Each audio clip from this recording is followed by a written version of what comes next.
Phone থেকে আমরা কিভাবে গুগল ক্লাসরুমে অ্যাসাইনমেন্ট চেক করব এবং সাবমিশন করব। তো শুরুতে আমরা গুগল ক্লাসরুম অ্যাপটি গুগল প্লে স্টোর থেকে ডাউনলোড করে নিব।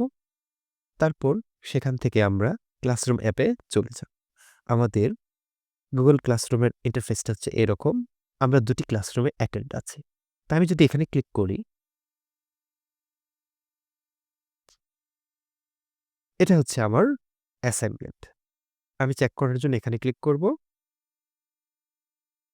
এখন আমাদের ফোনে ছবি রেখেছি, যেটা হোমওয়ার্ক হিসেবে সাবমিট করতে চাই। তার জন্য নিচে লেখা অ্যাড ওয়ার্কে আমরা ক্লিক করব, আপলোডে ক্লিক করব। এখান থেকে যেকোনো ফাইল, আমাদের প্রয়োজনীয় ফাইলটা আমরা সিলেক্ট করব।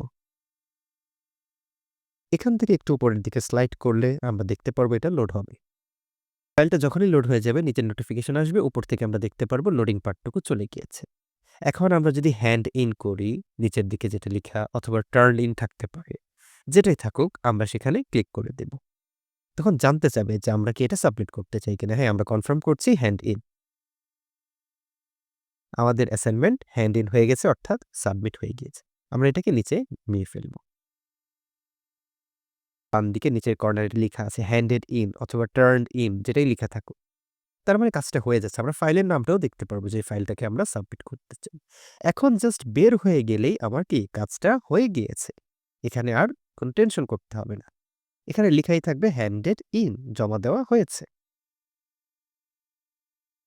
কখনো যদি মনে হয় সাবমিট করা ফাইলটা আসলে ভুল হয়েছে, আমরা এটা সাবমিট করেছি, এই ফাইলটা আসলে এখানে হওয়া উচিত না, আমি ভুল করে ফেলেছি, তাহলে এখানে একটা অপশন আছে আনসাবমিট। এখানে যদি আমি ক্লিক করি, তাহলে আসলে আমার জিনিসটাকে আমি বাদ দিতে পারবো। আমরা আনসাবমিটে ক্লিক করছি। এখানে অপশন আসছে। আগে কিন্তু এই ক্রস মার্কটা ছিল না, এখন এই ক্রস মার্কটা এসেছে। আমরা এটাতে যদি ক্লিক করি জিনিসটা বাদ হয়ে যাবে, অথবা আমরা যদি এক্সট্রা আরো কিছু অ্যাড করতে চাই, এখান থেকে অ্যাড ওয়ার্কে দিয়ে অ্যাড করতে পারবো। আমাদের ভুল ফাইল আপলোড হয়েছে, আমরা এটাকে ক্রস করে দিচ্ছি। হ্যাঁ, রিমুভ করব আমরা। এখন দেখুন, কোনো কিছু কিন্তু আমাদের কাছে আর জমা দেওয়া নেই। আবার আমরা কি নিজেদের মতো করে আপলোড করতে পারবো। ধরে নিচ্ছি আমার ফাইলটি হচ্ছে এটি। এটি আবার লোড হবে। লিখে এসেছে এটি অ্যাটাচড হয়ে গিয়েছে। সো আমাদের জাস্ট হ্যান্ড ইন করে দিলেই কি কাজটা চলে যাবে। হ্যান্ডেড ইন হয়ে গিয়েছে। আনসাবমিটে কিন্তু ক্লিক করা যাবে না।